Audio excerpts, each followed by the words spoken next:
Mm, yes, for your exam, you have migrations poem, then you have forest fire poem, Babus of Noyanjuri short story, what is true civilization essay.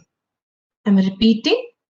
You have migration and forest fire poem, Babus of Noyanjuri short story, what is true civilization essay. Okay, is the portions clear to you? Anyone who hasn't understood? Okay. So now, um, with regard to Mahatma Gandhi, okay, thank you. So with regard to Mahatma Gandhi's what is true civilization, they have, they will ask you questions beyond the direct question, textual questions. They might ask you questions on what is nationalism, what is your opinion on nationalism, okay? And those kind of questions they might ask you because during the discussion, that's what I inferred, okay? So beyond the text that says this is what an Indian civilization should look like, they will then ask you to relate to today. Today, yes. So they might ask you with regard to Mahatma Gandhi's what is true civilization. Beyond the text, they will ask you, okay, Gandhi said India should look like this. Okay, an ideal India should look like this. So with regard to today, what is your opinion about nationalism? Okay, what is your idea about a true Indian citizen? How should a ideal citizen be? That will be for you to deliberate and talk about with relation to the text. Okay, that's what I told you. They will every essay answer, which is for 10 marks. 1 minute, I'll answer all your questions. For all 10 marks, they will usually have a tendency of giving two components. Okay, it will be interlinked. It will not be very obvious. The two components will be one, that you have to address the direct question, and the other component would be an indirect reference to something that you could relate to at a social, political, and contemporary level. Okay. So that's what I said. They will ask you, what is your opinion on nationalism? What is your idea about being an ideal citizen? What do you consider today to be a perfect citizen? So these are the kind of questions they might ask in relation with what is true civilization. Okay. And with regard to migration also. Okay. So we talked about, if you remember, because I have to take forest fire, I'll quickly go with it. With regard to migration, if you remember, we spoke about personal migration and kind of an abstract migration that takes place. So then they will ask you to connect the concept of migration in today's concept. Okay, so then you can talk about migration that still happens.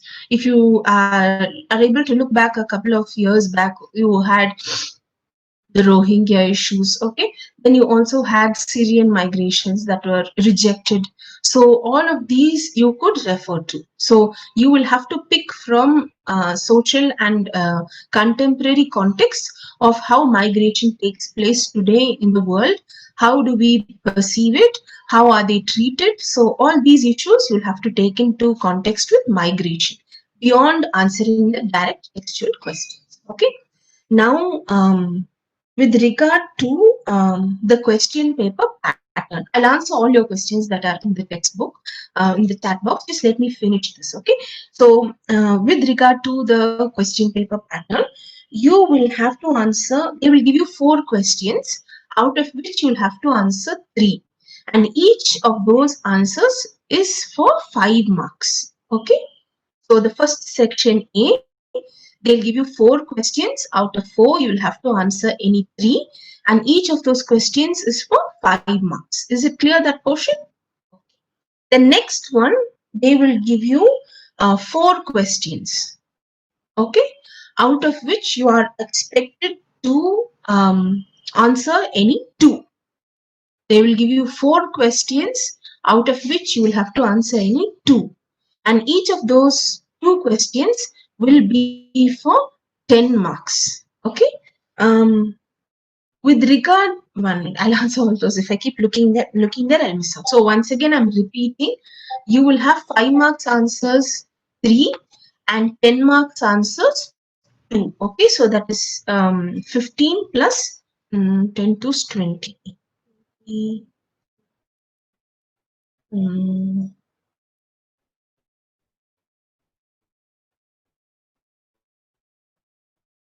Somewhere is running short. Just give me a minute. I'll check my email.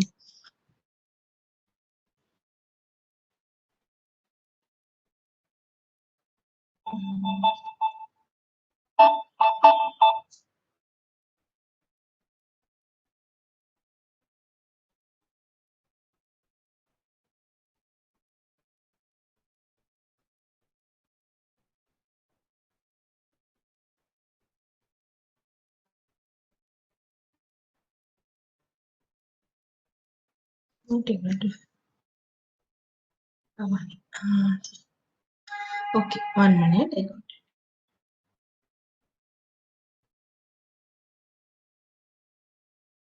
Mm. General English.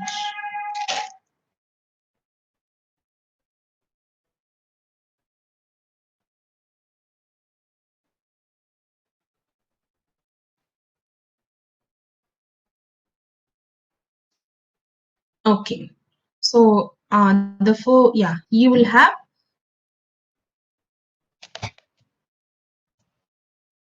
Sorry, it's my mistake. The section A I said is for 5 marks. It's not for 5 marks. It is for 10 marks. So all the questions are for 10 marks. Okay, they decided and then they undecided. Sorry. So you will have section A.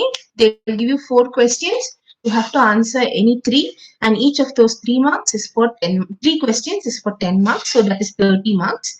Section B, they'll give you 4 questions, out of which you must answer any 2, and that is again for 10 marks. Okay. Now the glitch here is section A will be completely textual questions in the context. Section A will be from the 4 texts that you have. Okay. Let me remind you, don't take the liberty of studying 3 and leaving 1, assuming that each question will be from one text, not necessary. Okay. It usually happens that sometimes 2 questions will be asked from one text. For example, take what is true civilization. It's quite a heavy text. So there is a possibility that they might ask you 2 questions from what is true civilization. Okay, so don't chance and omit one text.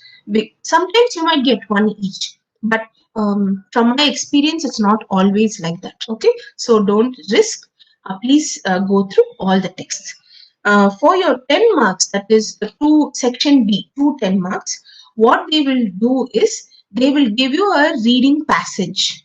Okay, they will give you someone's talk or someone's essay or something like that. They will give you, and they will give it to you a day before the exam. Now, say today's your exam. Yesterday, I would have posted the passage for you on Google Classroom. Okay, so that is the open book part of it. So you will have access to that reading passage from the prior day of the examination. However, I'm warning you, if you're doing reading on that passage, do it thoroughly the day before the exam. Do not think that you can sit in the examination and do the reading. It really does not work that way. You will not have time. Okay, because it's 2 hours, 50 marks papers. That's it. You'll only have time to answer. You won't have time to read and refer and come back. It won't happen like that. Okay. So how long is the passage? We have not got the passages yet. But how long is it on usual? Like usually speaking, how long is it? Last time for second years it was 4 sides. Taking into consideration your first years, you might have 2 to 3 sides. Okay. So you will not have time to read at the examination. If you read at the examination, you have to compensate somewhere else. So make sure that you read it prior to the examination and come back. And one good thing about these section B questions is they will give you a passage to read. Okay. but somehow it will be in relation to the themes of the text. Okay, so let's say that assume the text is by some freedom fighter, let's say. Okay, so then that passage they will try to somehow relate it to migrations. Okay, and the question will also be posed in such a way that you talk about the passage that has been given to you and relates that passage to the texts that are prescribed for you. So you will have to link migrations with that passage that speaks about freedom, etc., etc. This is an example. It can be anything. It can be a text that you can relate to what is true civilization or forest fire or anything like that. Okay. So they will try to pick up a passage that has a couple of themes which are relevant with the text prescribed to you, and the 10 marks will be divided like that. Not exactly in your question paper, but 5 marks we will look at answering the passage directly, and 5 marks we will be looking at how you relate the passage with the texts that are prescribed to you. Okay, we try to give a kind of a benefit for students. So if you're not understanding that passage properly, at least attempt relating the text properly. If you're not able to relate the text properly, at least try to answer the Ma'am, direct question. what do you mean by text? Do you refer to the textbook text, or are you Yes. referring to the text that is given the previous day? No, I said prescribed passage is previous day. Texts are from the text. Okay, so you link your actual helping you to answer eitherwise and get some scores. 1 minute, I'll answer all your questions. I hope I have repeated it after. Ma'am, could you please repeat what you said? I repeated. Date of midsem, additional English. I think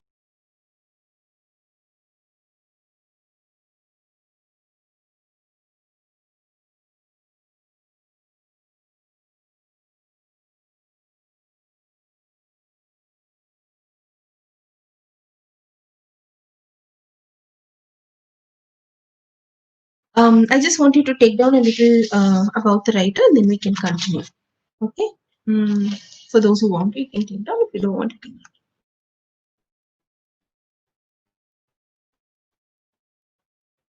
An Indian poet, novelist, non-fiction writer, and autobiographer. An Indian poet, essayist, non-fiction writer, and autobiographer. Known for her provocative style of writing,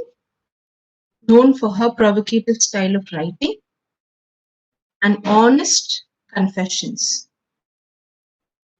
Known for her provocative style of writing and honest confessions. She speaks explicitly about female sexuality. She speaks explicitly about female sexuality.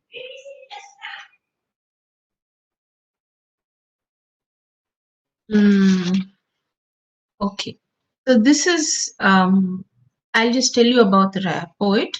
Most of you might have read her works in school, or if you're passionate about writing, you would have already read a lot about Kamala Das. So she has a very, very interesting life, in fact. Okay, she's known to be a revolutionary. She's known to be someone who does not adhere to conventions. So she, as a poet, she wrote as a way of expression, and that's why she talks about female sexuality and human urges, and all her poems are very, very personal.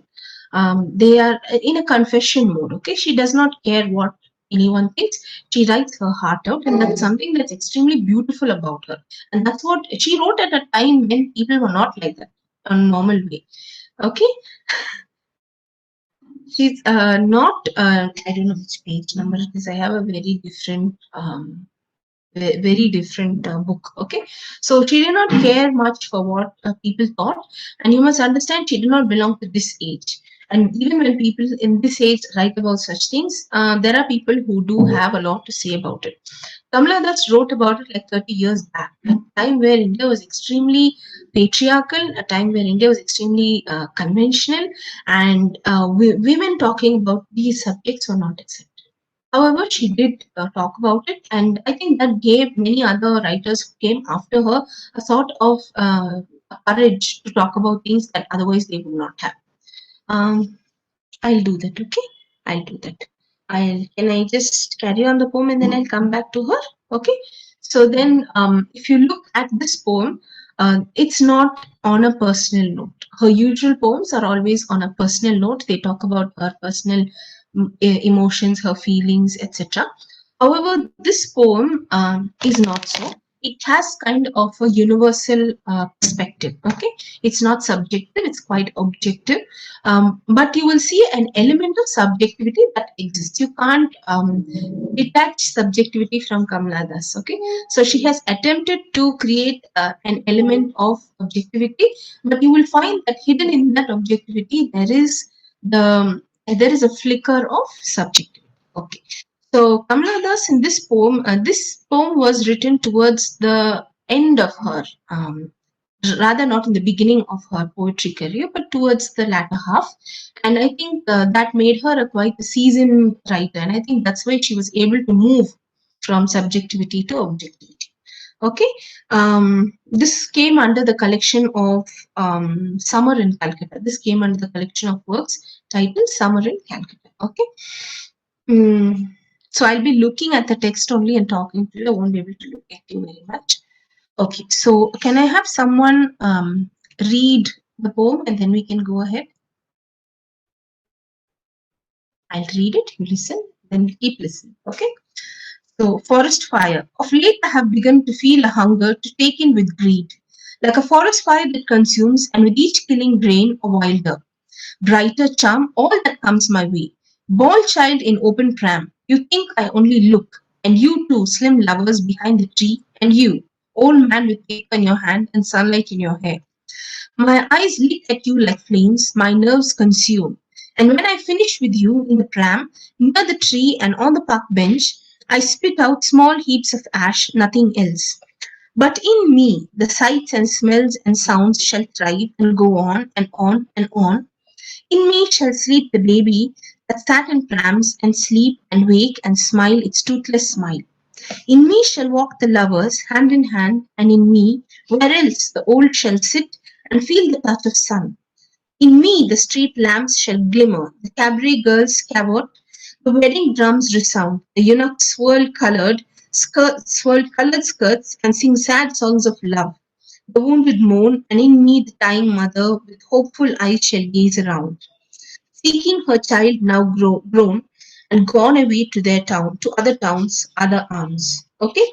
If you look at this poem in itself, I'll give you the themes. Okay, I'll give you the themes.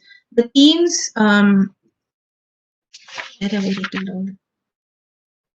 Here it is. Okay, the theme here is subjectivity in objectivity. Subjectivity in objectivity. Do I have to type it down? Can you write it? Okay. The themes are subjectivity in objectivity, hunger and fire, hunger and fire, hunger and fire, harbinger of new lives, harbinger, harbinger of new lives,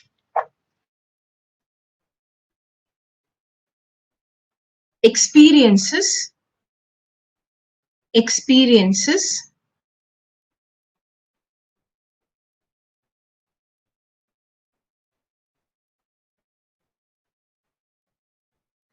love and death, love and death,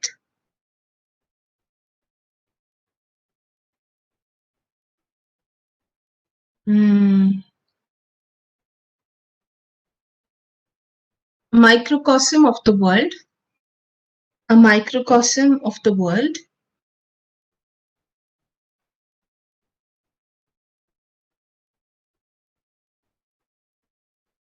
Life cycle.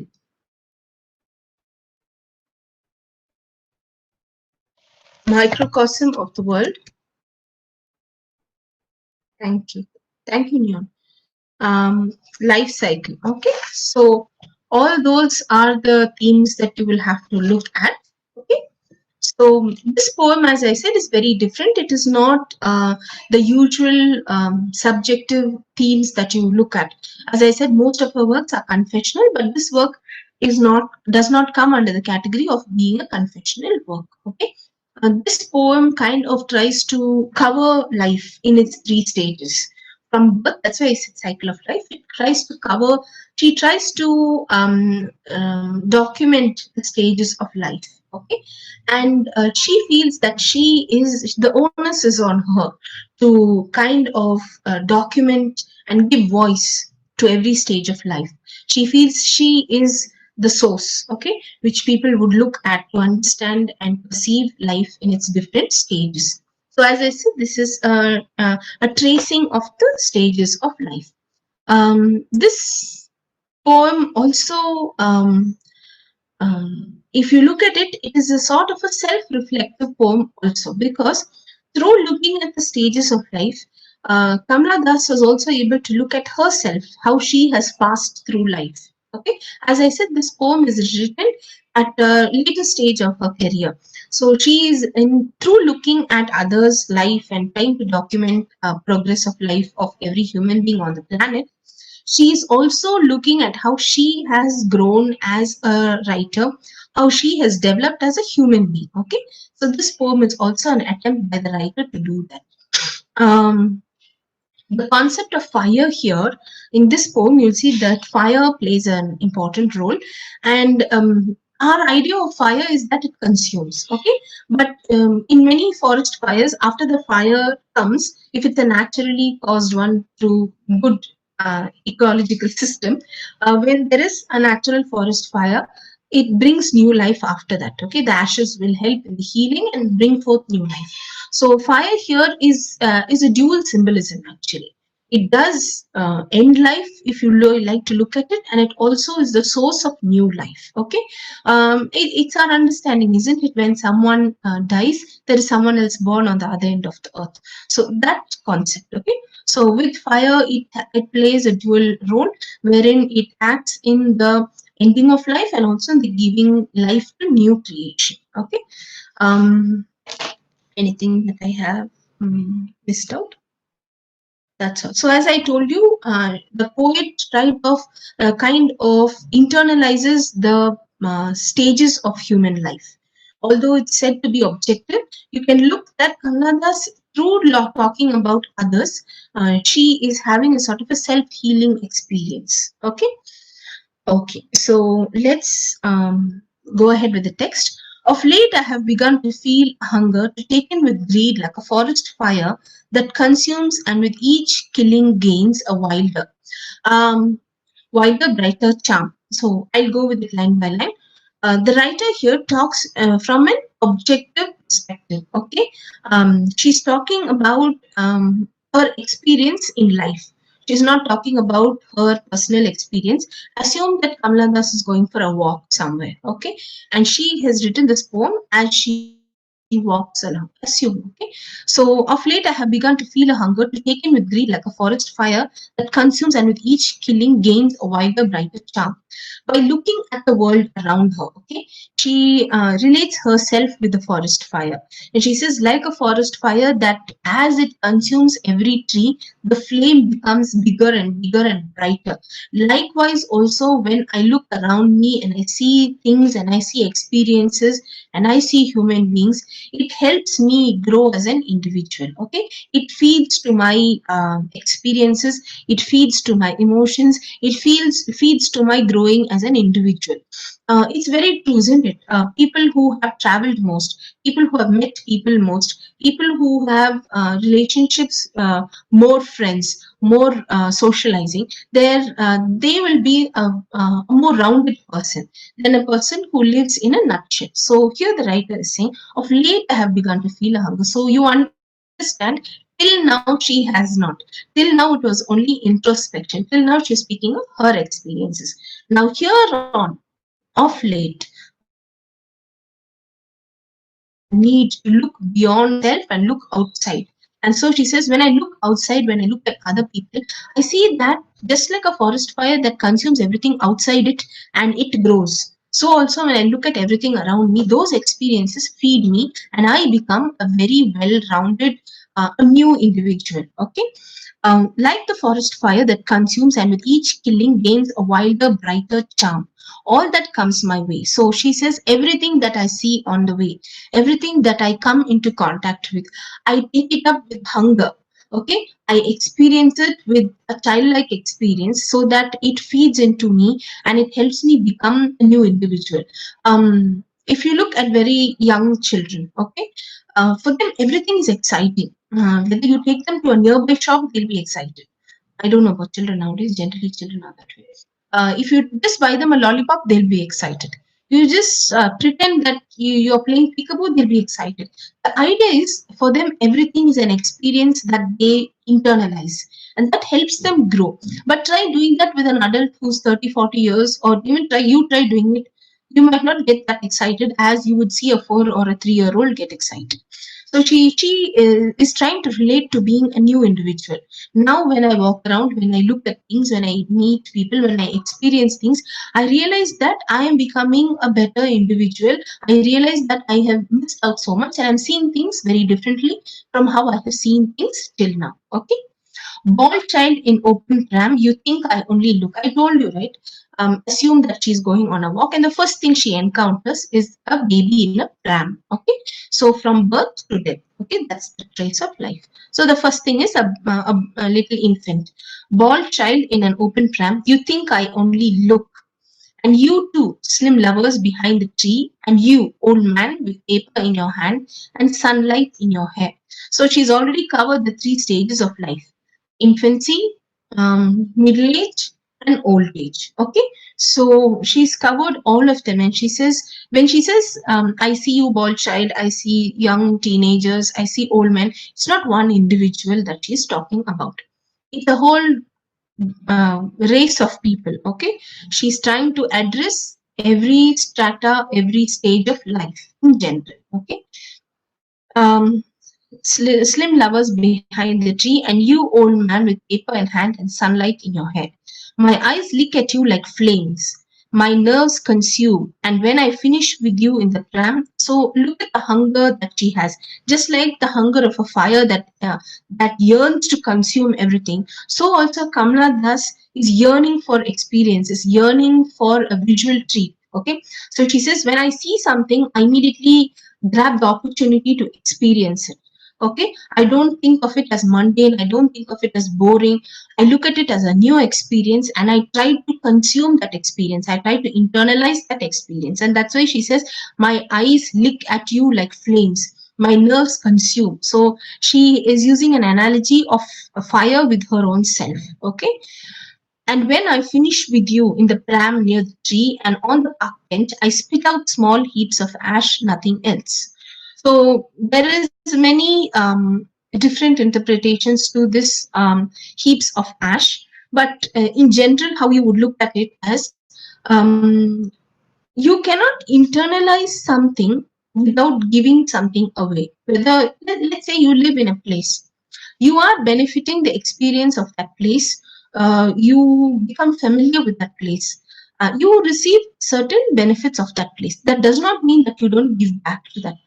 Okay, so when she says small heaps of ash, nothing else, that means she has made the best out of it. Okay, one interpretation is when she says, I spit out ash, the writer Kamala Das has internalized every element of it.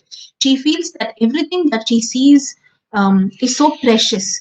Take a person, perhaps he or she has been told that you have a very short period to live. The kind of approach that they would have to life. Okay, every moment will be precious. They will try to make the best out of every situation. And here you see Kamala Das is doing that. She tries to remember, register, internalize, and safeguard that experiences that she has. Okay, I spit out ash, small, he just cash nothing anything. Every expense, however trivial it is, how poignant it is, whatever it is, everything he analyzes. I think this is very relatable today. Most of us don't do that. For us, I hear my son saying it's boring. He's only 4. How can he feel bored? I don't know. I never knew what it is to feel bored without television and an internet. I have never felt bored all my life as a child. I don't know what it was to feel bored. But a 4-year-old today is saying that he or she feels bored. Okay, so imagine the way they approach life and they look at life. Okay, so here that's why the writer here says, I only spit out ash. She's making the best out of everything that she has. Okay, she regards everything as immensely precious. But in me, the sights and smells and sounds shall thrive. I told you, she feels that the onus is on her. Okay, she is the harbinger of experiences. She feels okay, and she feels that she has to talk about it. I think every writer, for that matter, whether you look at the person as a journalist or a novelist, a poet, anyone who expresses their emotions anyway, even an orator, they will have this emotion with them. They will feel that the onus is on them to express what the public feel, to express what the people around them feel, and they will not be able to rest unless they do that. Okay, and that's why you see many people who write blogs, many people who write random journals they would maintain. Look at it at a very basic level. Why do you do that? Because you need to express it somewhere. You feel you are responsible to express it somewhere. It's not just about documentation. It's giving a kind of an opportunity for a moment to have eternity. Okay, so that's what the writer here is talking about. But in me, the sights and smells and sounds shall thrive on and shall thrive and go on and on and on. You could look at this in two perspectives. One, as the writer being the carrier of those memories, another, the writer writing about it and ensuring eternity of those moments. Okay, for example, take any poem, any novel. Okay, the novelist might have died, but every time we read that work, it comes alive. The story comes alive. Okay, look at news reports, look at interviews. The person might have passed on, but when we look at that interview, we relive that moment with you. Okay, that is one perspective. The other is when the writer says that in me, the idea is she keeps those thoughts alive. um, None of us can be devoid of any memories. All of us will have memories. Some of you might preserve some as extremely important, but if you really look at it, all your memories are somewhere in your subconscious and they come to you at one time or the other. Okay, so all of us, if you would like to relate to Kamala Das, all of us do whatever she has said here. All of us have been through this experience, isn't it? Especially if you've been to a new place, if you know your presence in a particular place or an experience is short-lived, you try to make the best of it. Okay, and in me, but in me, the sights and smells and sounds shall thrive and go on. Look at it, the sight, the smell, the sound. She tries to pick on all the senses, okay? Meaning that it's a very holistic experience for the writer. She experiences at a very holistic level, nothing material here. Okay, something very transient, something very abstract that she's talking about, something that nothing materialism can bring to you, and on and on and on. In literature, whenever you have repetition 3 times, okay, it means emphasis. It means it's important. It means that it's essential to be there. Okay, it cannot be there without it. And when she says go on and on and on, she's emphasizing the idea of its eternity. Okay, so in me, either through my writing or through my own memories, through my own emotions, I will keep those memories. I will keep those experiences alive. In me shall sleep the baby that sat in prams, and sleep and wake and smile its toothless smile. So, as I said, a child might grow up. For example, think of your own relatives. Okay, some of you might not have met your relatives in a long time. You might have met them 5 years back, 3 years back, and the memory that they would have of you are when you last met them. They will say, "Oh, the last time I saw you, you were toothless. You had two pigtails. Oh, I still remember you that way. Now you've grown up, you've changed. I remember you looking that geeky little boy, skinny fellow. Now look how you've changed. The idea is they relate with you. Your memory lives with them in that stage. Okay. And whenever now let's say Pallavi. Okay. So when Pallavi's auntie remembers Pallavi, let's say Pallavi's auntie met Pallavi 5 years ago. Pallavi's auntie will remember Pallavi as she's met her 5 years ago. Pallavi might have grown. Okay, now you have WhatsApp, etc., etc.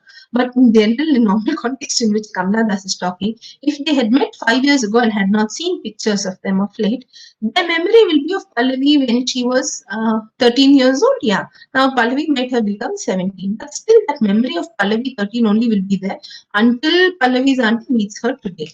Today it's a different situation. The writer here talks about it. Okay, I think there is the good and bad of whatever we're talking about, changing times. Okay. And in me shall sleep the baby that sat in prams and sleep and wake and smile its toothless smile. In me shall walk the lovers hand in hand, and in me where else the old shall sit and feel the touch of sun. Okay, so she says, I am going to be a kind of a gopher for everyone's experience. I'm going to be a gopher for everyone's emotions. Now, I told you, right, this poem is very objective, it looks at others. But do we realize that whenever Kamala Das says this, in me is going to be this, in me is going to be that, she's actually looking at the core of her existence. Okay, she's questioning the very private of her life, to be able to remember memories, to be able to associate with things, to be able to be passionate about something. Okay, so in a way, as I told you, if we consider this work to be objective, no, whenever she says in me, in you, in me, the switching of objectivity to subjectivity happens on and off. Okay, and that's a very very rich experience for a poet to be able to move from one to the other. Okay. um, in me the street lamps shall glimmer, the cabaret girls cavort, the wedding drums resound, the eunuchs whirl colored skirts and sing sad songs of love. I told you, right? For Kamala Das, most of her works are on a little there's a lot of emotions in her works, and it always works along the lines of sadness. Okay, so here you see she speaks about street lamps, the cabaret girls, the wedding gowns. So these are all memories to be documented. Okay, these are very rare events in a human being's life, anybody's life. Okay, so the wedding drums, the eunuch swirling, you have to it's an imagery, it's a graphic imagery that the poet is helping you to imagine. Maybe a wedding on a street. Okay, wherein there are drums, there are women dancing, there are eunuchs there everyone is swirling, there's a frenzy that's happening. Okay, and then there is sad songs of love, the wounded moan, and in me the dying mother with hopeful eyes shall gaze. So she says life is not just about that. It's not just about the baby in the pram. It's just not about lovers holding each other or an old man sitting alone with the sun going through his hair. No, it's not just that. You also have happy moments of a wedding, and then you also have dying. You have a mother who's abandoned. That's what she actually says.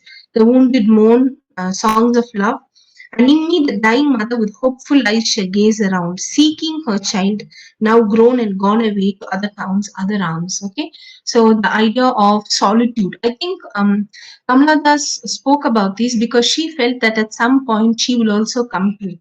And many, many times she felt solitude. Okay, and that was one of the reasons why she turned to poetry writing. And I think she identified more with the latter half, wherein she felt that there would, and it in a very slight way, yes, it was true. Okay, so she died also. She was never surrounded by so-called very noisy family or anything like that. So her solitude has been with her all through her life. And here, that's why she says, a grown woman looking around, searching for her children who are no more with her. Her children have all gone to make their own lives, and this mother is passing on, and she's attempting to find solace with her. Um, There's another poem that might not come for you this semester, okay? It's next semester. It's called Rites of Cells. And in that poem, you will see how the poem itself is about a mother very old, lying down to die, and how the daughter realizes that only now she relates with that mother. All her life, she has been at conflict with her mother. And when her mother is passing on, she sees herself in her mother in so many ways. Okay, that is very, very contradictory to whatever Kamala Das says here, wherein a mother is passing on into the next stage of life, eternity, without her own beloved next to her. Okay, nobody there. She feels solitude, and that's why I said, in talking about the objective, there is a lot of subjectivity. She actually digs deep into the core of her private emotions through a lot of objectivity that we assume this poem has. Um, I think we finished the poem. I gave you the themes. Yes, I'll do that. Okay. Uh, Kamala Das is a poet, essayist. Kamala Das is a poet, essayist, um, non-fiction writer, and autobiographer. Kamala Das is a poet, essayist, non-fiction writer, and autobiographer. Mm, she writes poems that are honest confessions. She writes poems that are honest confessions and openly speaks about female sexuality. Okay? She has written poems that are honest confessions and openly speaks about female sexuality. I don't know what else I told you because I've written plenty of notes. I'm just looking at it and telling you. She is known to be a confessional poet and feminist. She is known to be a confessional poet and feminist.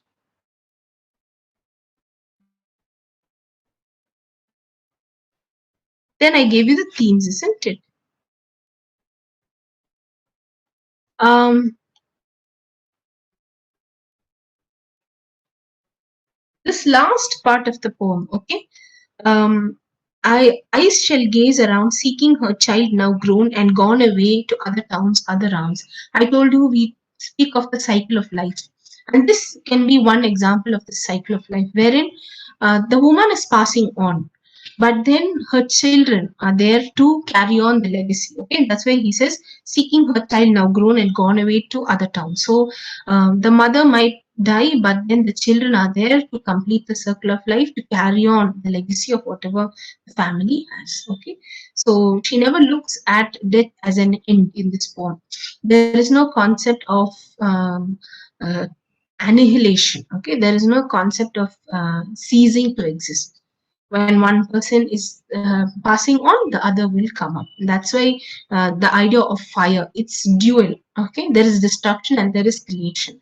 In death there is birth. Okay, and that's why she talks about all the stages of life, to try kind of help us to understand that it is a completion. Okay, it's not abandoned halfway, it's a completion. uh, Cabaret girls are women who used to dance for entertainment. They would typically be they would wear very skimpy clothes, okay, and they would dance in very seductive manners. Um, I don't know how whether you could call them Ouroboros, but cabaret women, they were referred to as cabaret dancers. You usually had them at bars, you usually had them at dance clubs. Okay. Okay, yes. So you usually had them at dance clubs and they were paid and they were looked down upon. And that's why she uses cabaret dancers and eunuchs, something that is not exquisite, something that's not elite. But then it is also a part of life. Okay, she is meaning that everything is an inclusivity. You can't only segregate and says this is good. Um, Eunuchs swirl colored skirts.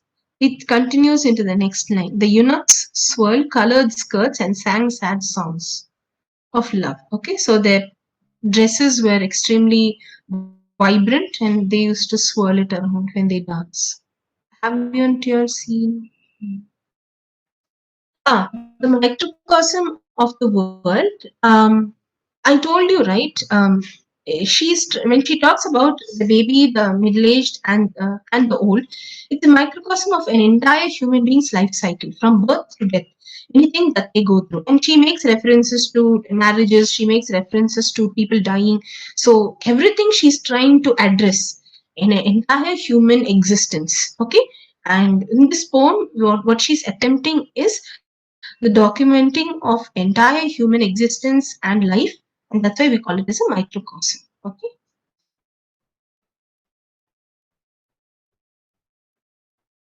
Anyone else? Just go through the poem, go through the questions. Before you go through the poem, just go through the questions and then go through the poem. Okay. I'll give you 2-3 minutes. 3 minutes I'll give you, go through the questions.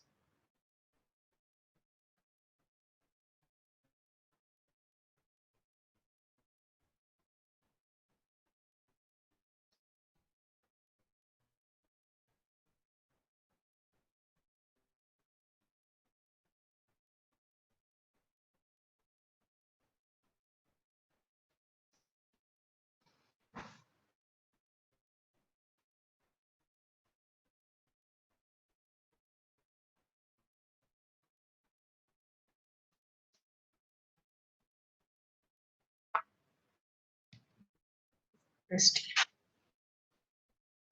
Kamala Das articulates the oppression of the womanhood in her writings. Explain this statement with examples from the forest fire. The exact place where you will look at women being spoken about is the latter half of the poem. Okay, you have cabaret dancers, you have eunuchs, you have a woman dying and her children moving away. Okay, so the she has attempted to talk about every place where women are going to face some sort of oppression, whether it's a cabaret dancer, whether it's a eunuch, an identification of a woman, or you look at an old woman. They are always Kamala Das always share this emotion that um, women women were subjugated. Okay, so in this context, also you see she has picked up. She talks of women from very strange stratas of society, not the conventional one. We never say a college student or a mother at home, nothing like that. Okay, she's picked up people from very strange strains of life and she has addressed them. The reason being, she feels that they are the people who are marginalized by society. Okay, the 1, 2, 3, 4, 5. The sixth from the end, last. In me the street lamp shall glimmer, the cabaret girls cabaret. Mm, anyone else?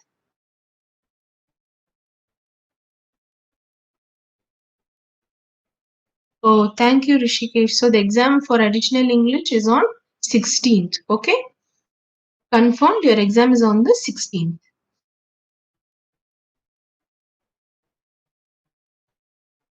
Any other third question?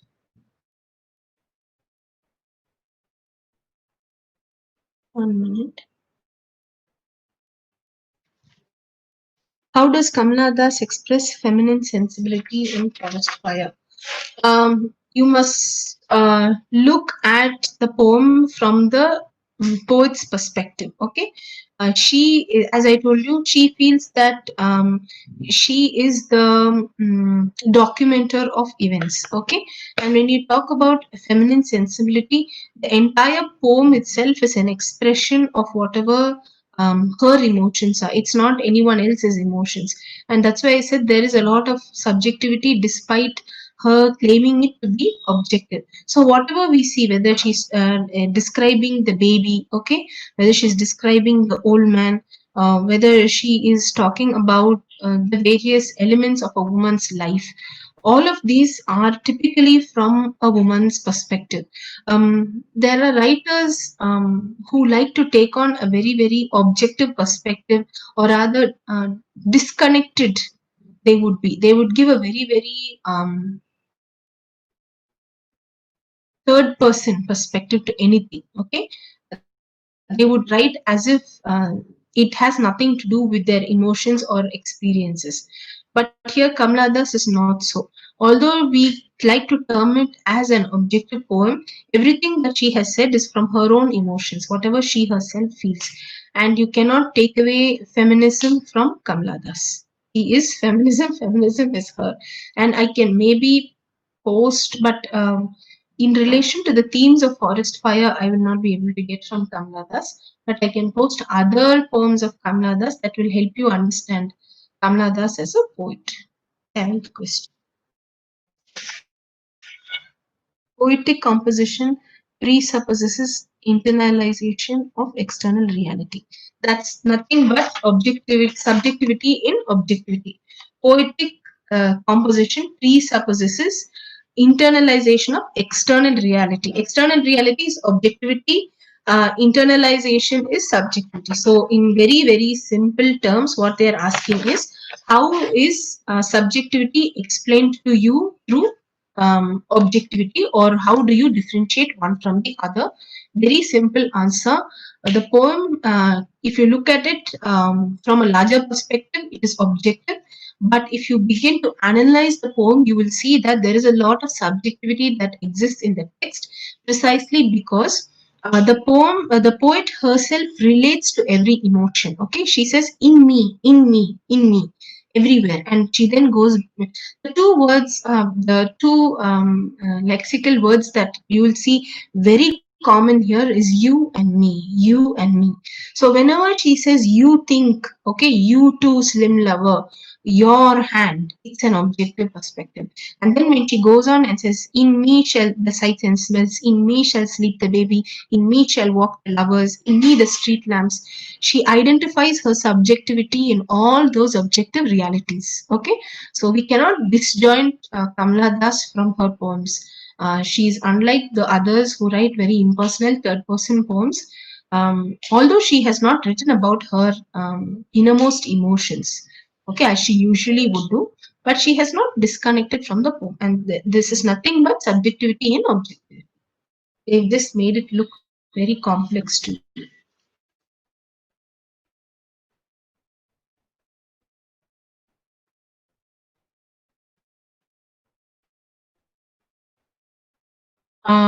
I don't know if I told you when once again, the third one, if they ever ask you for a short answer, how does Kamala Das express feminine sensibility? You will have to pick out instances from the text. Okay, we cannot randomly write. When we say pick out feminine instances, I mean feminine sensibility, you will have to refer to places where you see the touch of is addressing Gabriels, Cavo, whether you're talking about eunuchs, okay, or whether you're talking about internalizing something, okay, in me. That is also a very feministic perspective. Mm. The symbols that you will have to address are also existent in the themes: hunger, fire, okay, cycle of life, imagery. The entire poem is complete with imagery. The entire poem is in imagery, wherein it helps you to. Imagery is nothing but when you're able to graphically visualize something that you read. Okay, so wherever the writer has done that is where imagery is. Are you? I have not done the recording, Kushi. I'm never in the habit. I should hereafter do that. Okay. So wherever the poet has helped you graphically imagine something, it is imagery. With regard to symbols, it's fire is one thing, hunger is another thing. Then you have feminism is another thing. Another important symbol that you will have to look at is the circle of life. Okay. What are the symbols that you have? Birth and death. Okay. That's it. We'll have to talk about the universal concept in contrast to a personal emotion. Okay.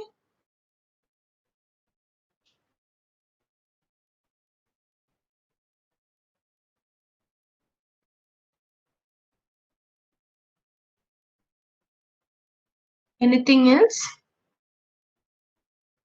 Any other questions?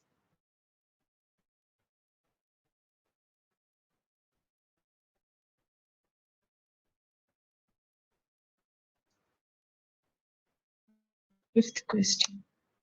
Kamala Das articulates the oppression of the womanhood in her writings. Explain the statement with example.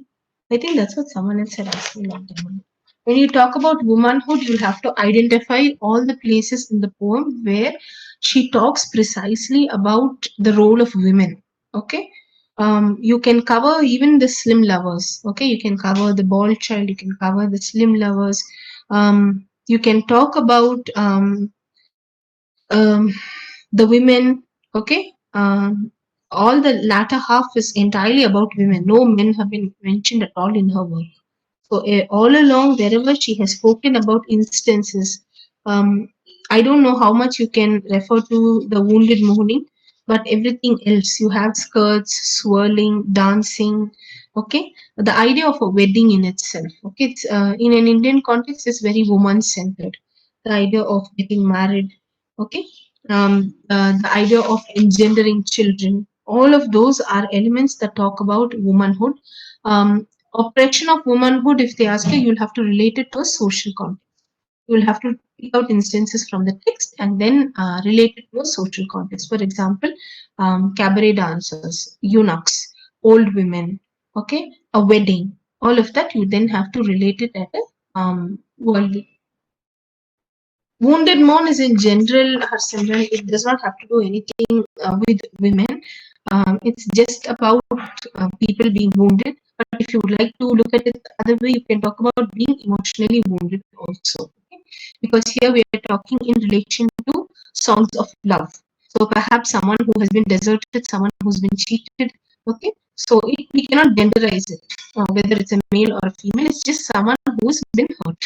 Okay, through maybe something traumatic that has happened in their lives. Um, First part of the poem, you really will not be able to talk about oppression of women. It all exists in the latter half. In the first part of the poem, you'll have to talk about internalization of emotions, subjectivity through objectivity. Okay, you can then talk about the cycle of life. You can talk about the themes of birth. You can talk about the themes of fire. You can talk about what else can you talk about? Death. Okay, all of that, not so much death, love and death. Okay, so you can address those issues in the former half of the poem. Latter half, you'll have to talk about feminism, oppression of womanhood, all the elements where they've addressed women in specific. um, Yes.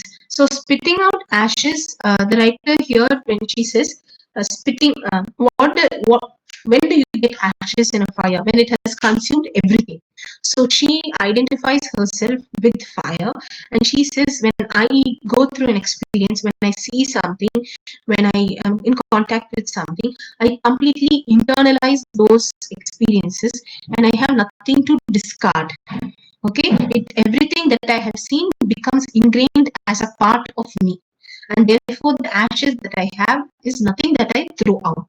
If you would like to look at it the other way, it could also mean that it is a place where it's a gestation period. Okay, ashes in reality are in forests are for gestation, wherein after that you would get new life. So my right, whatever I spit out after that, maybe through writings, maybe through talks, maybe through thoughts, whatever it is, whatever is the outcome of those experiences, it will definitely give life to something new. Okay. So you can look at it as two ways. The very fact of the poet internalizing and not letting go of even a small emotion, tries to internalize everything. The other could also be the ashes of the outcome of whatever she experiences. Okay, not necessarily bad when you say ashes, because it is the bed of something new. Mm, yes, very much. Cabaret dancers, eunuchs, wedding, old women.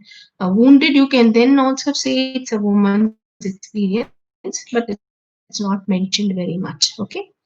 So all of that, the child, everything is oppression of women. Mm, okay.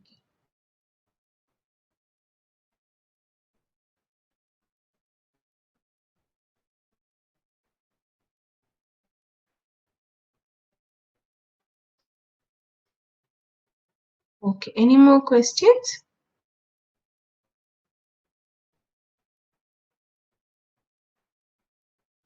Um, she feels the onus is on her to be a harbinger, to be a cofer of emotions.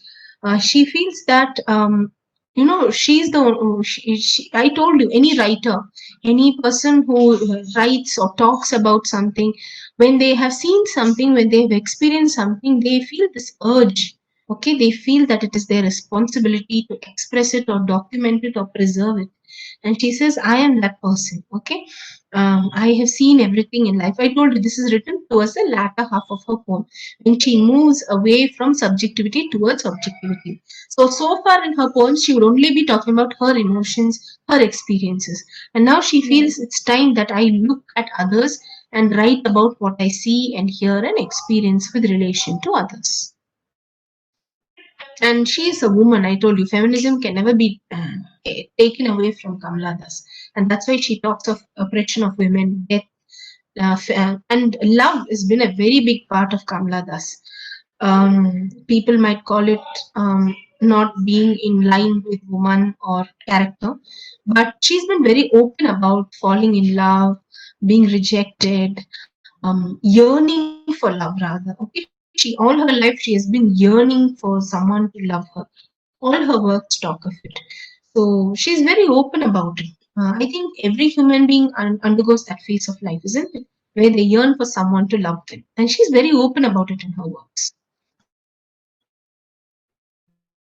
I'll post a couple of poems, okay? So it'll help you. For the asynchronous activity, I'll do that. My hair is scratching. So for the asynchronous activity, I'll do that. I'll post a couple of her poems, random poems I'll select so that it doesn't become very mad. And you can read about it and write about it, okay? So maybe 100 or 150 words for your asynchronous. So then it'll acquaint you a little bit more with Kamaladas rather than reading only one poem.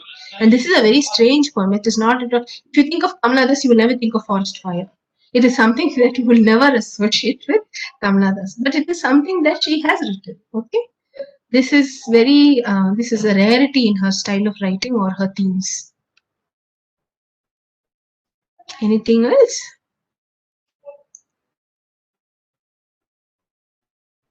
Nothing more. I can't see you, kids.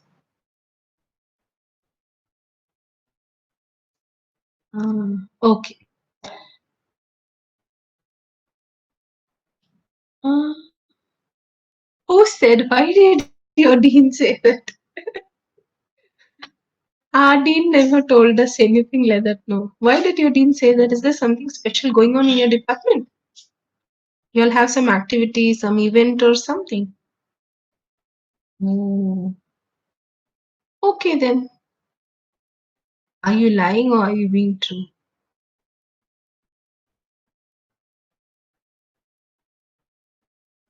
Okay, since it's going to be midsem, there's no okay. I trust you. Okay, so with the persuasion of you, I will not give you a synchronous activity. Okay, because you all have midsem examinations and you all are going to study. So I trust you that you're going to study. So you don't have to do a synchronous activity. Okay. Yeah, English department has not said that, but I'll tell them that you are studying. Okay, I'll tell them that I gave it to you for revision so that you can study. Okay. Okay. Okay. I think we're done with the portions. Any doubts with regard to portions? If not, then you can sign out right now because I finished the portions, finished giving you your pattern. I finished giving you everything about it. Any other doubts you'll have, clear it now. Otherwise, you can sign.